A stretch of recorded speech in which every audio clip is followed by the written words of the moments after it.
Ladies and gentlemen, are you ready for a good debonair tale of spies versus Russians? I am TJ Solo, and here on Thearly and Clinking, I actually get to do the intro for once here in my life. I am the good, I am the best. Welcome to TJ and Nash Review Movies, where movie reviews you, Thearly Clinking.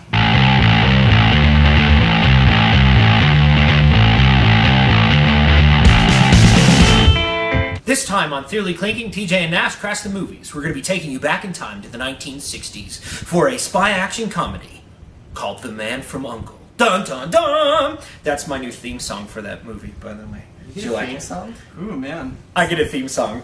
I don't get a theme Alright, we're going to be joining Henry Cavill as Napoleon Solo, a debonair American agent, Armie Hammer as Ilya Kuryakin, a Russian super spy, and Alicia Vikander as Gabby Teller. Spoiler alert, she might be a spy also. I'm Nash. I'm TJ. And this is Rob. He's going to be our guest anchor this time on TJ and Nash Crash the Movies. Now on to the review.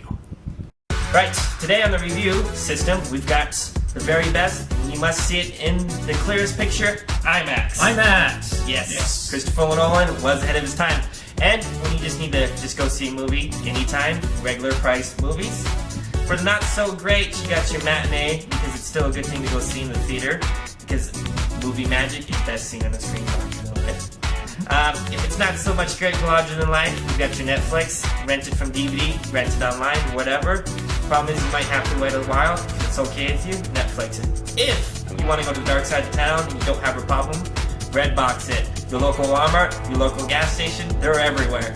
And then, for those that like to be a little risky and don't give a crap about laws, you can pirate it or torrent it.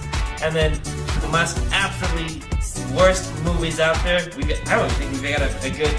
No, I don't even... movie. You know, we got Rejected, we tried to mention The Room, but some movies are just good for their... Not making a movie is probably the worst. It's true. I'm gonna go crowdfunded, and that's our rating system. This time on Thearly Clinking, TJ and Nash Crash the Movies. I'm Nash. I'm TJ. And we have a guest star, Rob! Rob! Let's hear it for Rob, everybody in TV land! Yay! Alright, so we're going to give our overall thoughts on this movie. I think that it was a lot of fun. I think it's the most fun that I've had in a movie this year. I could say that, even though The Avengers has come out this year, Jurassic World, it was a lot of fun. It was such a breath of fresh air. It was so cleverly written, well performed, and there wasn't too much Guy Ritchie-ness, I guess is what I'm going to go ahead and say. Sure. What about you, Rob? Yeah, I really enjoyed it. It was very, very clever, well written. A lot of really great scenes for 1960s period piece with a lot of great action scenes, and a lot of really clever writing as well. Yep. For me, I absolutely adored the movie. I think it's going to be so far it's the second best movie I've seen. I think this movie is going to find a good niche audience, things like that, because it's got a good 1960s feel. I loved how it felt like a 1960s movie, but it still was modern. A lot of good witty dialogue, and I loved how they had quick character development that was in depth for how short it was. And it was amazing how subtle it was, and that's the reason why I like the movie so much. And you never questioned it either. Yeah. The characters were the characters. Absolutely. So what is your rating? I really liked it. I'm gonna give it an IMAX rating just because I'm one of those niche people that was just like really enthralled by it. I didn't want to see an IMAX. I didn't want to go pay an IMAX ticket, but when I did, I was really excited that I did. Most people are probably gonna give it a regular price, and that's okay. But my personal opinion, I'm gonna go with an IMAX.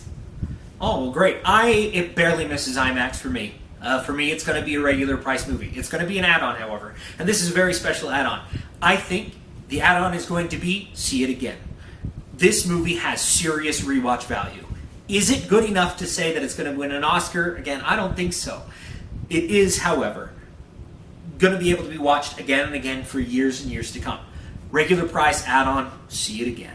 What about you, Rob? Yeah, I'm gonna give it a really high, full price, like borderline IMAX. Like if you want to see it, or if like the only showing is IMAX, go see it. It's really good movie. I've really enjoyed it. Yeah. Perfect. On to the discussion. All right, those were our ratings. If you want to stick around for the discussion, just keep watching this video. Otherwise, you've got the ratings. Follow us and subscribe. Do all that fun stuff. But stick around. All right, so discussion. on The Man from U.n.c.l.E. So first of all, I thought that, number one, we all said it was very clever and it was very smart. I love the storyline. It's a lot of fun. Even though it is technically a remake or a reboot of an old show, it felt like a real breath of fresh air in Hollywood. The idea that I didn't know where the story was going. It was very well done. I was just, what's going to happen next? I think what held it back from being an IMAX rating for me, it felt every minute of 2 hours long. The action was really well paced. The movie was really well paced. It just felt like, well, is it over yet? Is it over yet? There were a couple of moments for that for me. It just felt really long. Like I was almost looking down at my watch that I'm not wearing, and I just kept thinking to myself, wow, that's an hour in. What parts do you think were dragging? Like, was it just midway through? I mean, can you describe it without giving too much away? So I think that there were some scenes that were very beautifully shot, very beautifully done, but I'm going to take a dramatic pause between each of my lines. Okay.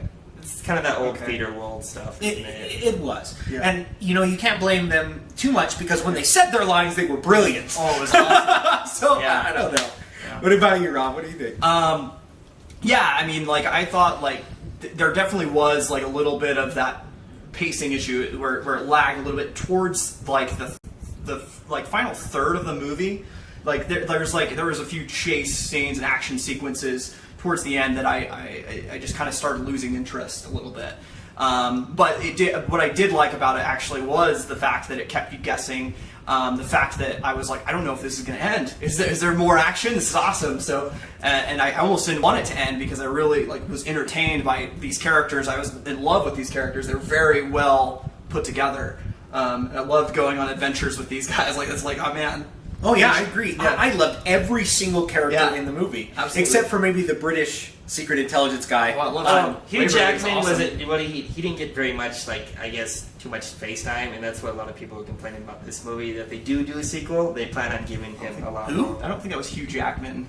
Was it Hugh Grant? Hugh Grant. Yes. Hugh Jackman is suddenly in this movie. Apparently, I don't know anything, but I meant to say Hugh Grant. That's why we have you in these reviews. Yep. Welcome to the party, TJ. Okay, what do you think, TJ? Tell us what I'm at. Besides my terrible knowledge of people and my second stage, right? Now, I thought the movie was fantastic. I actually kind of liked some of the pacing issues. And this is because I'm a bit nostalgic. I like watching some of those old 1960 movies. And if you watch some older movies, it's not, I guess the thing is, it's not really good to say pacing issues. It's just, it's timing, things like that. It's kind of got that old world feel to it if you go back to the 60s and 50s. And those movies are kind of littered with it. So I didn't have a problem with it. I was okay because I was like, oh, he's actually filming this like it's from the 1960s, kind of having that point, that small. And I liked it. I liked the wittiness of the characters. There's this one part where they introduce the villain, and you don't know he's actually a villain, and he's just sitting there describing himself, and it's so subtle, but yet it's less than 2 minutes, but then you know this whole entire world of depth of this one person in less than 2 minutes. And there's just these quips between Armie Hammer and the guy that played Superman. I'm not going to try to say his name, because I might say Hugh Jackman again. Hugh Jackman plays everything in the movie. Yeah, he's just Henry Cavill. Henry Cavill. And I think what I liked about this is that you actually got to see him act a little bit more. Yes, he was a character, but it wasn't like, hey, I'm Superman. How are you? Kind of. Right, and like I was saying before, and I agree with a lot of it. It was beautifully filmed. Beautifully well done. Thinking back to the pacing issues, we're talking about timing and pacing issues. Maybe it was lack of a climax. Because if you think about it, there were humps in the story where it could have been a climax, but it never really made it. And it did, I will agree, it kind of just ended, but I kind of liked that because I think that was part of the humps. It was like, well, you don't know, because there's certain parts when it does end, it could have gone on a little bit more, and you weren't quite sure if it could have gone on. Well, and more. What was crazy was just they had these over-the-top action sequences, and then when you were about that, like I said, that 2/3 mark in the movie, it just the action sequences were good, but they weren't quite as good as the earlier stuff, so I don't feel like it really matched up until towards the end when it was starting to climax. That would have made it a little bit more of an IMAX rating for you? Absolutely. If it would have just kept throwing in the over-the-top action. I think that's what I loved about it, too, was the quirky. It's over the top stuff. I didn't mean to cut you Oh, off. you're good. Is that a problem with Hollywood that we have now, where instead of saying let's build a story into a climax, let's say explosion, car chase, car chase, car chase, car chase. Here's some story, Right. and then it's over. We're gonna hang on for a sequel, though. I think Michael Bay is a big example. I think it was over the top action and the clever lines, clever sequences, and it kind of lost that. About, like I said, like at that point in the movie. I guess I was just too enthralled. I like Guy Ritchie does. There's one thing that Guy Ritchie does really well is that he just knows how to create this world that you feel like you're in. Like when he did Sherlock Holmes, it's like, oh, I'm in the 19th century again. I know exactly what's going on. I feel like I'm there.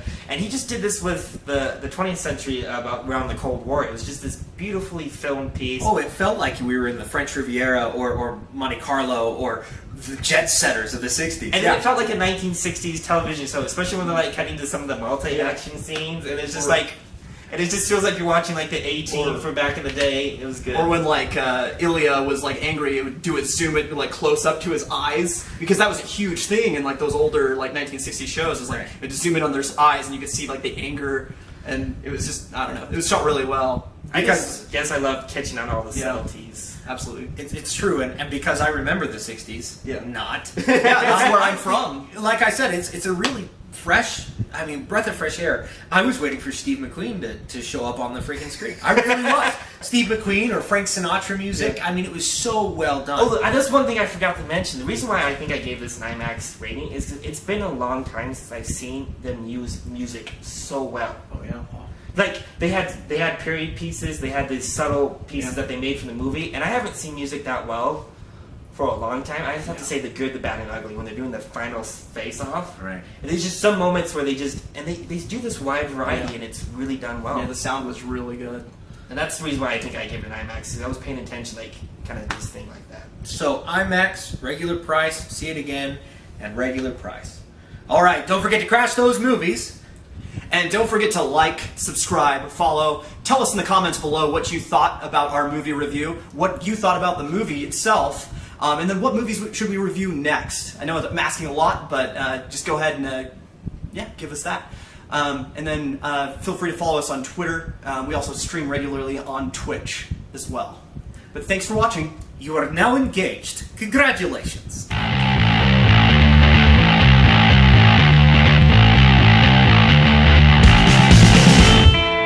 This week in Thearly Clinking, we're doing a summary of the movie. I forgot what the movie is from. Okay. Hey, I like picking my nose and eating it. I like picking your nose too. You're welcome. Okay, seriously.